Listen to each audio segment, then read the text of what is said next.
இப்போதும் இந்த கார்த்திகை தீபம் பிரச்சனையிலே அனைத்து சாதி அர்ச்சகர் மாணவர் சங்க தலைவர் ரங்கநாதன் அவர்கள் பெயரில் இடையீட்டு மனு தாக்கல் செய்து அந்த வழக்கிலே பேசி வருகிறோம்.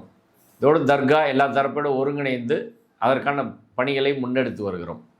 ஆனால் இதில் எங்களுக்கு என்ன பிரச்சனைனா, கிட்டத்தட்ட ஒரு 6 மாதங்களாக இந்த வழக்கு பிரச்சனை போய்கிட்டு இருக்கு. நிதி ஒரு மிகப்பெரிய பிரச்சனையாக இருக்குது. நாங்கள் ஜெராக்ஸ் மட்டும் நான் தனிப்பட்ட முறையில் ஒரு 25,000 ரூபாய்க்கு ஜெராக்ஸ் மட்டும் எடுத்திருப்பேன். வழக்கு ஆவணங்கள், ப்ரெஸ் ரிலீஸ் கொடுக்குற ஆவணங்கள் எல்லாம் அவ்வளவுக்கு எடுக்க வேண்டியிருக்கு.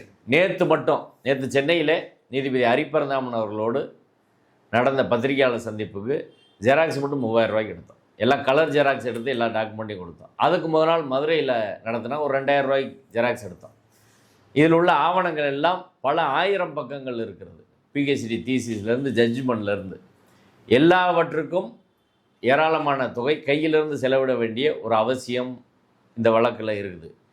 நேற்று 2 நாள் செலவு மட்டும் கிட்டத்தட்ட ஒரு 15,000 ரூபா செலவு. நேற்று சென்னையில் மட்டும் 15,000 ரூபா செலவாயிருக்குது. ப்ரெஸ் கிளப்புக்கு பணம் கட்டுறது, சென்னை போக்குவரத்து செலவு, அங்கே லோக்கலில் வாகனங்கள் எடுத்துகிட்டு போகிறது, இப்படி கையிலிருந்தே எல்லாம் செலவழிக்கக்கூடிய ஒரு சூழல் இருக்கிறது. தமிழகம் முழுவதும் இருந்தும் உலகம் முழுவதும் இருந்தும் தோழர்கள், நண்பர்கள் எல்லாரும் கூப்பிட்டு ஆதரவு தெரிவிக்கிறாங்க. இந்த பிரச்சனையில் சரியாக பண்ணுறீங்கன்னு சொல்கிறாங்க. அந்தளவுக்கு அது மகிழ்ச்சியாக இருக்கிறது. இது நீதிமன்றத்தில் ஒரு பக்கம் பண்ணிகிட்டு இருக்கும்போது மத நல்லிணக்க கூட்டமைப்பும் இங்கே களத்திலே போராடி கொண்டு இருக்கிறோம்.